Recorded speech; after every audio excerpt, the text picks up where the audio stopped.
TRC গ্রহণ করেছে, তাই না? ঠিক আছে, তো এখন আপনি ছিল স্যার, এই জন্য আমি এটা বললাম যে ঘটনা আমি এটা দেখছি। বলেন, এখন বলেন। এখন প্রশ্ন আছে স্যার, এই যে আমি 4টা কার্ড নিয়ে আসছি বিভিন্ন কোম্পানির, যেখানে লেখা আছে 2 দিন মেয়াদ, 19 টাকায় 2 দিন মেয়াদ। এটা হচ্ছে বাংলা লিঙ্ক। এখন আছে 19 টাকায় আপনার 24 ঘন্টা মেয়াদ রবি, আর এয়ারটেল আছে 19 টাকায় 31 দিন 3 দিন মেয়াদ, আর গ্রামীণে 2 দিন মেয়াদ। আমার প্রশ্ন হচ্ছে এই জিনিসগুলো কি স্যার পচা যায়? এটির মেয়াদ থাকবে কেন?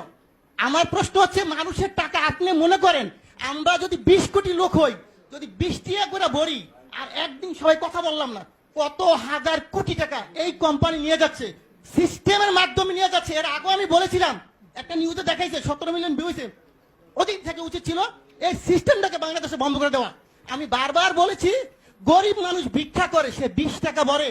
আপনি হয়তো জানেন না, আজকে বললাম সে তার মা মারা গেছে, বাপ মারা গেছে, সে কথা বলল না।